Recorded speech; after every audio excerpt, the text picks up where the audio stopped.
It is my pleasure to help celebrate our colleague, Professor Elsje Pienaar.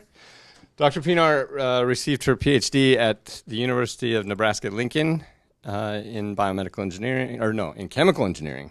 Sorry, yes. And then went on to do a postdoc at Linköping University in Sweden. She then spent a number of years at the University of Michigan as a research investigator before we were lucky enough to recruit her in 2017 to join the faculty here. Her research is at the intersectionality of computational biology and biological discovery. In that convergence, she really focuses on understanding the integration step between in vitro and in vivo computational modeling.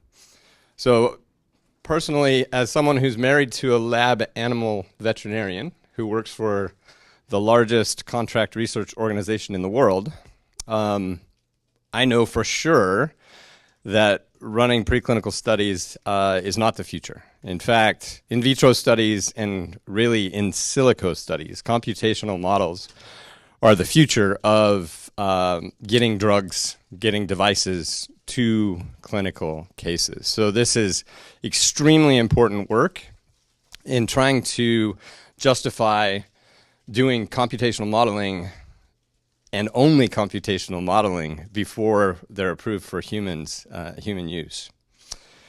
Importantly, because of that, Professor Pienaar works closely with the FDA. She's been on several FDA advisory panels, publishes extensively in applications of precision medicine, developing technologies to target specific infectious disease, in particular, tuberculosis, as well as other journals like Biological Chemistry.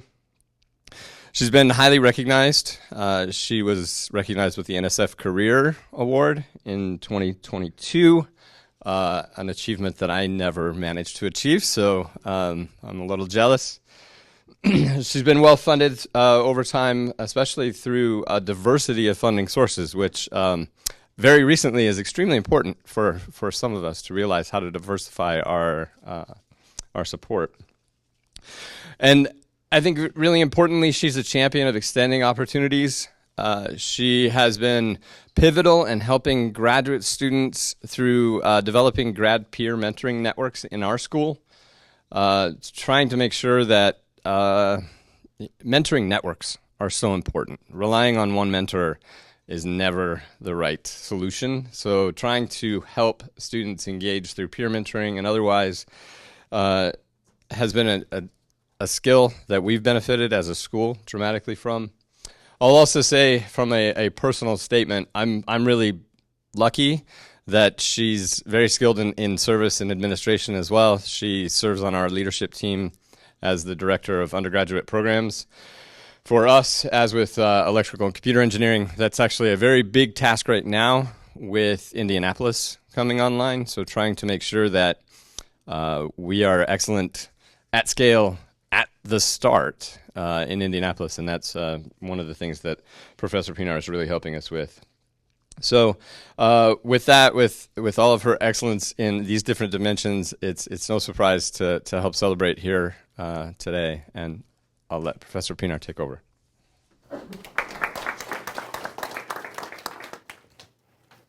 Thank you. I think so. Good? Okay. All right. Thank you, everybody. I'm super excited to be here. It's a little bit awkward to have to talk about myself. And so I didn't know what I was going to talk about. So I made a terrible mistake. And I went back to YouTube and I rewatched some prior presentations. Terrifying and intimidating. And so then I panicked. And so what I decided today is to try to talk about the people, like the mentor networks that have been supporting and surrounding me the whole time. And just, kind of talk about the people that have helped me along the way. So first of all, how did I get to Purdue? This is what I affectionately call my Grim Reaper slide whenever I use it to introduce myself to my classes. I was born and raised in South Africa, and so I did my undergraduate degree at the University of Pretoria in financial and actuarial math. And then while I was there as a TA for a math class, and that professor happened to know somebody at the University of Nebraska who was recruiting PhD students in chemical engineering, and I somehow talked myself into that opportunity because it seemed like a fun idea. But I absolutely fell in love with the biomolecular engineering side of things and also tuberculosis research, which I'm still working on to this very day. But that lab was a little bit a mix of molecular biology and computation. And I really wanted to sink my teeth into the microbiology of TB. And so again, somehow convinced a microbiologist, a medical microbiologist, to hire me, to teach me all of the experimental things. And Maria Ladam was really great and open-minded about letting me bring the computation to her lab and teaching me all the microbiology. The key thing that I discovered in my 2 years in Sweden is that I'm really bad at experiments, and that's maybe not my thing. So I did another postdoc that was all computational at the University of Michigan under the leadership of Denise Kirshner and Jennifer Linderman, two fantastic human beings, great mentors, great leaders. I learned so much from them. And then from there, I was able to convince George that who had more faith in my, I think, abilities than I did at the time, but he was nice enough to give me this opportunity. And so I joined Purdue, as Kevin said, in 2017. So from that job offer to promotion, how I got there is absolutely all of these fine people. So I would like to start a petition to rename this series to Celebrating Our Associate Professors, Students, and Postdocs, because you are the people that do all of the work. And we're a relatively small team, so the top row is past students and the bottom row are current students and postdocs.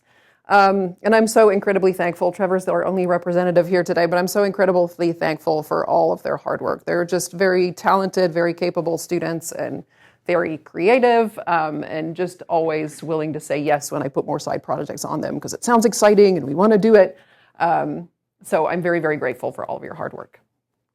So what these amazing people do is, as Kevin said, systems biology is systems pharmacology, computational biology. I call it different things on different days. But basically what we do is we take what we know from biology, from experiments, from clinical studies, and we use that to inform computational models, mechanistic computational models that include all of these known biological mechanisms. And then once we have those computational representations of these diseases, we can use that to reverse engineer disease mechanisms so that we can help identify maybe bottlenecks that would be good drug targets or non-intuitive feedback loops that could be hampering what we think is a good treatment, but why is it not working once we get it in vivo? All of those sorts of things is what the computational models are really, really good for. So that's kind of our overall approach. As Kevin mentioned, it's mostly been focused on infectious diseases, and it's kind of spans all of these scales from molecules all the way down to the organism level, all the way up to the organism level, I should say. And so the people that have helped me along the way, Ebola virus is something new that I started when I joined Purdue. And my experimental collaborator is Rob Stalen, who's an MCMP here at Purdue. We started at Purdue at the same time, but in very different levels. I was a clueless assistant professor, and he came in as a named professor.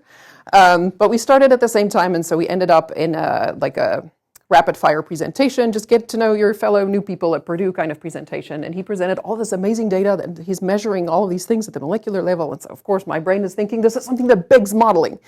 So I went and chatted with him afterward, and he said, sure. And so now it's like 8 years later, and it's just a great collaboration. He's a great mentor, great supporter. Great guide to my students in helping us learn the biology for this new virus that I've never worked on before.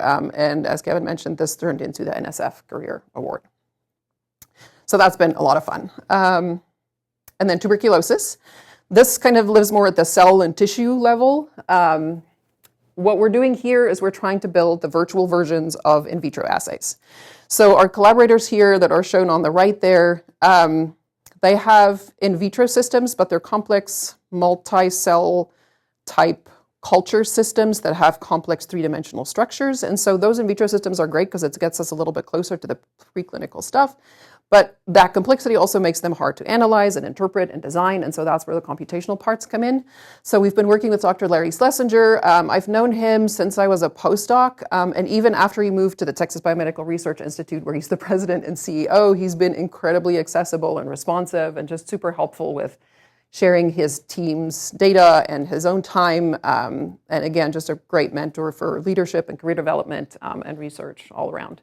And then Nelita Duplessis is someone that I work with. She's at Stellenbosch University in South Africa. And I wanted to highlight this collaboration because it came to me through my other mentors. So this is something that Denise and Jennifer heard about at Michigan, that Nelita was looking for a computational collaborator, and they pointed her to me. And so I just love this as an example of how mentors can help really open doors and make connections for real impact and work. So that's been really fun collaborating with her and her team also. And then the non-tuberculous mycobacteria, so all of the mycobacteria that are not TB. This project is kind of veering more towards the tissues to maybe organism level work. And I'm super excited. This is work that was funded last year by an NIH R01, so hopefully that R01 stays around. But this is work with Patricio Escalante, who's a pulmonary and critical care physician at Mayo Clinic. I met him at a regional research conference when I was a postdoc in Michigan. And he's been, again, a great mentor, great connection to the clinical side of all these mycobacterial infections. He's been very generous with his time, helping me learn how to deal with clinical data because it's messy and it's noisy and there's lots of regulatory hurdles. And so that's been a real adventure. And Veronique Dartois, kind of the same thing with animal data on the drug side. So they've been a great mentoring team.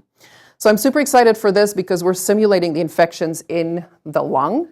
But we're coupling that with host-level data like EHR data and other type of metrics. And so we're collaborating with Phyllis Jew, who's in statistics here at Purdue, to combine our mechanistic models with her more statistical machine learning models to really predict disease outcomes in patients with real patient data. So that's going to be a great adventure. And it finally gets me to the more translational piece. It's been a long journey to get there, but I'm super excited to work with the human data. And then the last project that I want to highlight here at the organism level, my very first PhD student, John Cody, he joined the same day that I did, so neither one of us knew what we were doing. But he is actually a lecturer now in BME, and we co-teach a course together. We teach 2 sections of the course, so that's been super fun, and he's a phenomenal instructor and educator, so that's been a really kind of rewarding thing for me to see his success. But I also wanted to highlight Shelby O'Connor. And so even though this is kind of an older project that's not really going on anymore, she was my first external collaborator when I joined Purdue.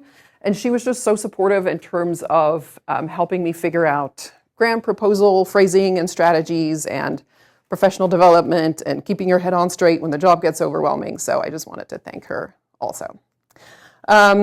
And then another project that kind of spans all these scales from the molecules all the way to the organisms is my work through the Embryo Institute that David Umulis was kind enough to get me involved in.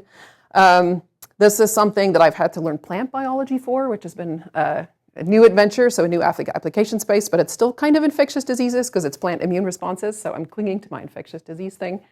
And this has been a great adventure in terms of learning new biology, learning to work with really big teams. And so this has been in collaboration with Chris Steiger, who him and Weiwei Zhang has been really great about teaching us all of this new biology. Nilay Kumar is a fantastic research scientist that's really been driving this at breakneck speed. That still blows my mind. And then I would like to highlight Alejandra Magana as well. She's in engineering education, and she's been phenomenal in helping me develop my teaching skills and really teaching me to approach it from a research perspective to really identify what metrics can I use to actually see what my students are learning and not learning, and how do I adapt things to make sure that we get them to where they want to be. So that's been really fun learning from her.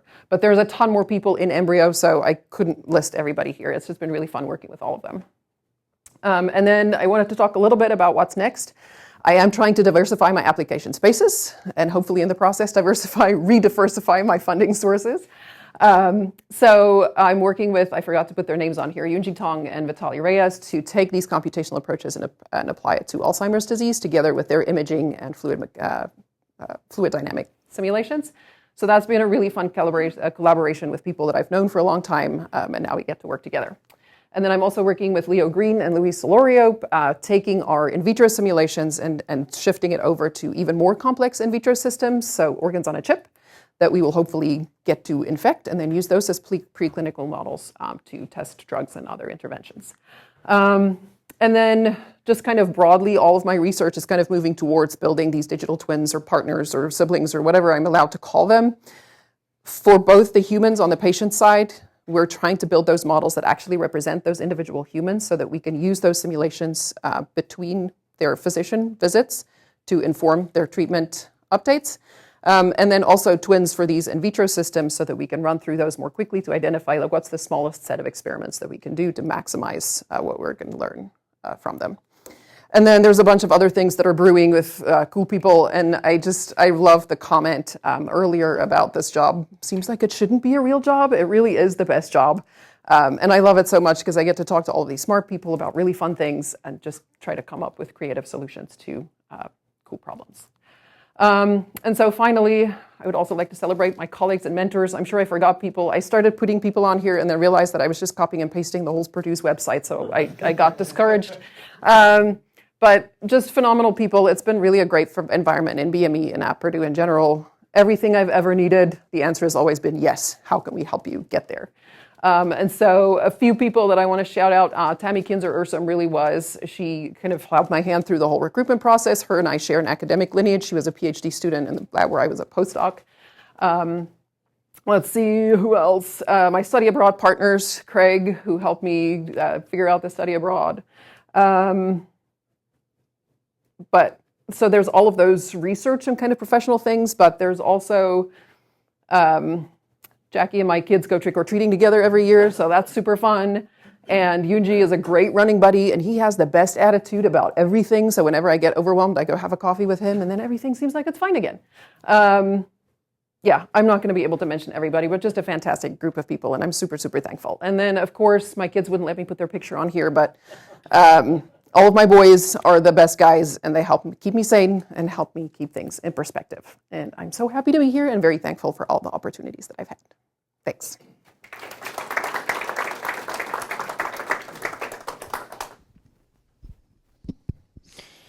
Your kids keep you sane. I need to learn.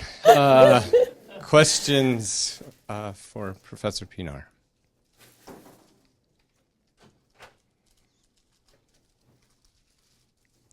I am happy to start. It's always icebreaking to do this.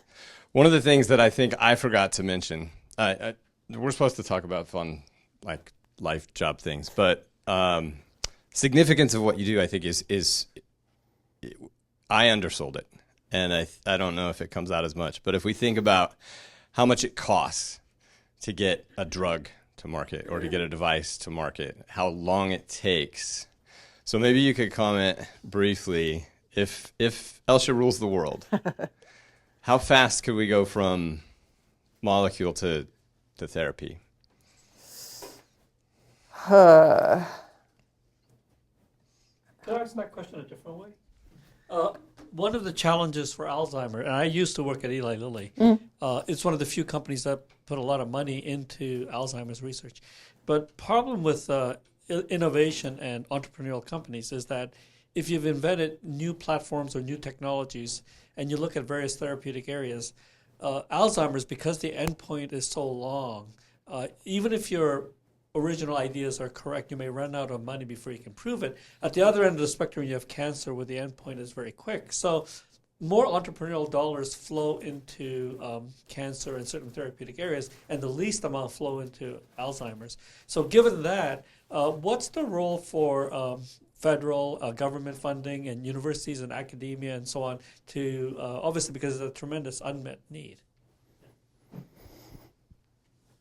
Okay, I feel like that's a lot of questions rolled into one question. We're celebrating. Why are you making this so hard? Yeah. Okay, so I don't know if I'm going to answer your direct questions. I'm not going to try to put a number on it, but your comments kind of brings up maybe multiple points where I think computational models could at least help shorten that, because it's not going to be a sudden change. It's probably going to be a gradual kind of compression of that timeline. And I mean, the COVID vaccines are a great example. There's a lot of systems biology that went into figuring out what are the epitopes that we should target and things like that. So I feel like that's probably right now the floor for how quickly things can happen. But there's roles for computational modeling, like you said, even from going from a molecule, people are doing molecular dynamic simulations to predict the affinity of different molecules to their targets, all the way to predicting long-term outcomes. And so if you can build a really good disease model for long-term Alzheimer's progression, you could help identify short-term biomarkers that are predictive of long-term outcomes. Or we can, if we take historical data, we can calibrate and parameterize those models so that we can kind of forecast where those things can go. And so maybe we don't need as many dollars from the government and industry partners. Yeah, so I think there's multiple ways that the computational modeling can help shrink the timeline, which will also hopefully help the amount of money required. have an off-the-wall question to break the ice. So you have a very distinctive surname, which happens to be shared by a well-known soccer player who played for Everton and Sunderland. Any relation to you? No. Exact same spelling. Yeah, no, it's a fairly common South African name. If you ever, I mean, there's I forget now the name of it, the famous, the rugby movie with Matt Damon. So it's a fairly common. I think I'm not going to say any more about it because I don't think I have enough information, but yes, it's a fairly common South African name. Yeah. So, over here. Yeah. So, could you comment a little bit, maybe for students in the room? You made the comment about you talked your way into from one discipline to another. Can you and then into the postdoc activities? Yeah. Could you explain a little bit about what you think either allows you to do that, or what helps you get that thing when you say, I want a thing, but it doesn't, I don't exactly look the normal way this is happening. So how do you help do that? What do you do? So the perfectly honest answer would be that I'm not quite sure. But what I've been trying to do, I would say, so for first talking myself into that PhD position, I have no idea because I cannot overemphasize how little I thought about that decision. It sounded like fun, so I just assumed I would do the thing, and you're young and you think you can do anything, so I signed up. But for the postdoc transitions, those were a little bit more intentional, and the strategy that I tried to use there is to try to leverage my jack of all trades, master of none. So I have this weird background that's a combination of everything. And so wherever I was trying to go kind of for the microbiology thing, I tried to say, well, I don't know this thing that you're really good at, but I have this other thing that you really need. And so if I bring this thing, will you teach me this other thing? And so that was kind of, and I think I used something similar for the transition to Michigan is, I've spent all this time in the lab now. I really understand these bacteria. Can I bring that into the models that you already have? So I think, because sometimes, especially in BME, students feel like, oh, we're jack of all trades, master of none, and now I have to go compete with like more focused disciplines like ME and ECE on the job market. But I think it can be a strength if you have like a broad background. So, yeah. Considering that you said you weren't very good in the lab, you must be an amazing salesperson.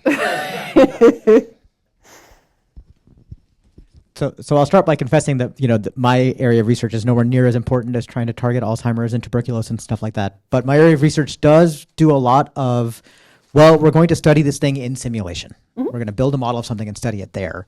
And one of the problems that we always run into is, well, sometimes the model doesn't really match the real world. Mm-hmm. So in your own work, how do you balance making the model better and improving the fidelity of the model and then using the model to do cool stuff?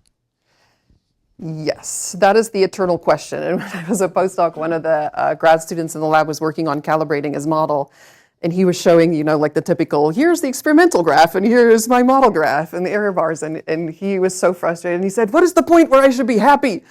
And that's kind of our eternal struggle, right? And so I try to stay really focused on, especially for biology, everything is messy and unpredictable and very noisy. What is the, something that gets talked about a lot in the computational biology space is fit for purpose. So what is the purpose of this model? And then even though it's maybe not really good at doing this thing over here, but if it's good enough for your purpose, then it's okay for now. And then usually if and when the model fails to match the data, I try to tell my students, and I try to channel that also, is what can we learn from how it's failing so that we can go back and either collect more data if we need it or add more mechanisms if we're missing something so that we can learn from how it's failing to make it a little bit better.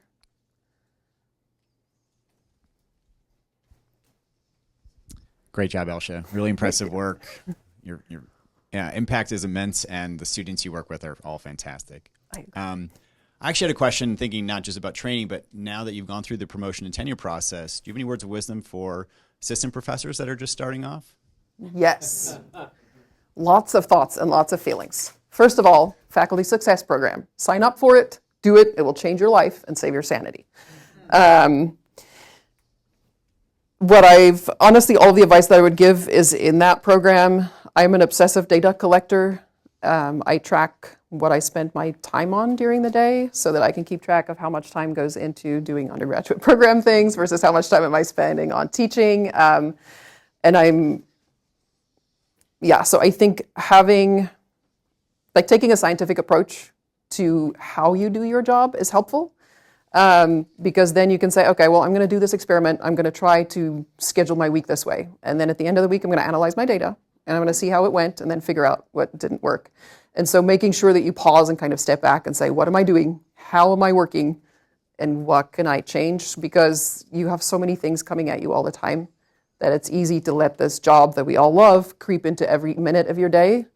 And so I try really hard to put boundaries on my day to say I'm not doing work before now or after now, because otherwise it just creeps. And then whatever doesn't fit.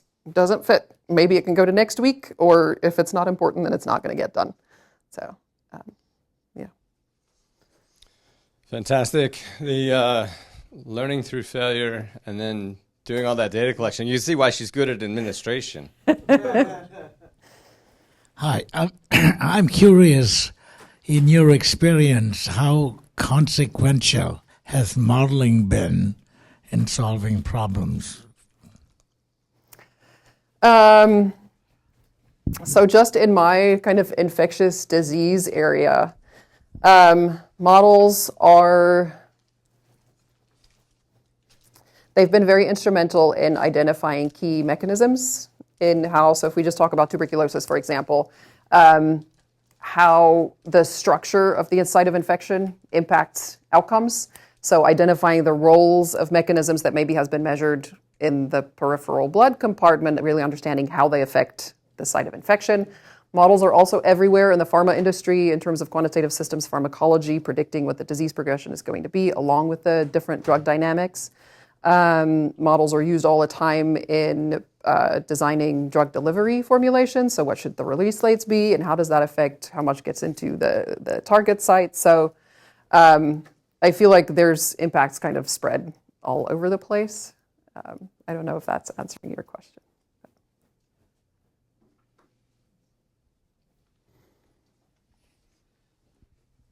So one of my favorite questions to ask associate professors who've just gotten tenure.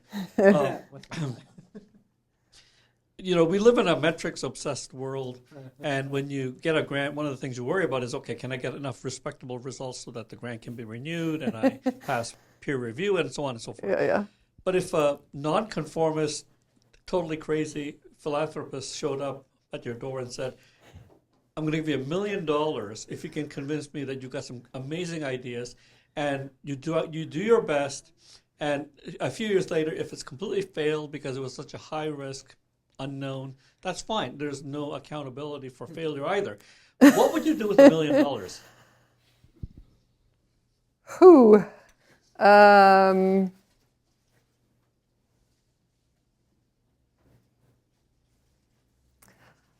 That's a hard question. So the two parts of my brain are struggling. Like, what is the pie in the sky thing? And then I'm like, well, practically, what goes in the budget for $1 million then?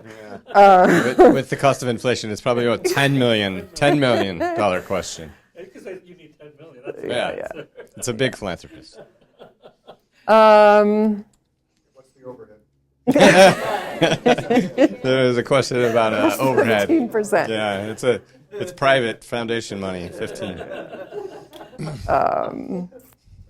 Let's see. So I don't know. My knee-jerk reaction is just because I have been so obsessed and focused on tuberculosis. I'm kind of personally offended that we've been outsmarted by a single-cell organism for 10,000 years. And so I think I would find some really good collaborators who can really drive the organ-on-a-chip system so that we can get really high-resolution temporal data that we can build into our models, because then we can build really high-fidelity virtual cells that we can put in any condition then. And so the rest of my money would go into really good computational people, because that's my main expense, is people and laptops. So that we can kind of take that data and turn it into good long-term predictions so that we can get those patient predictions. $10 million will buy a lot of laptops. So I had one more modeling question. historically a lot of our models are very, physically inspired and they're based on the physics and reality and what we think. And now instead our models are, let's just throw a ton of data at the problem and see what the neural net spits out. What is your feeling about that, that change? So the way that I've been thinking about it is, I don't know if it came across because it was such a high level overview, but I'm very much old school bottom up mechanistic person. And so I think and this is going to sound disrespectful, but throw data at the wall and see what sticks kind of is very much top down. And I think both of those are good in very distinct ways because our models can only show us about things that we already built in. So we're not going to discover anything new because everything in there is stuff that we've built in. Anything new in terms of like new molecules or interactions or whatever. And so I think those top-down models could be really good for that. The thing, and I'm not an expert in like the more big data type models. The thing that strikes me about those analyses is it starts really broad and then they identify some clusters of good molecules, and then they go, this is a cool one, and then they dig down into really this one. And so I would like to see a little bit more time spent at this, like, what groupings and patterns do we see, but then take those patterns at that kind of meso level and see how that impacts the mechanism rather than, because now we're just taking the big data approach to go more quickly to finding one molecule that we're then going to analyze in isolation. So finding a way to kind of spend some more time at this mesoscale and see what we can learn there in terms of mechanisms and interactions and dynamics rather than correlations only. I think that would be cool. But I'm not an expert. That's a fantastic answer to a somewhat religious-based question, I guess. I hope I didn't offend any data scientists. No, it was brilliant. Thank you again. Okay. And, thank you. Thanks, everybody, please for join coming. me in celebrating.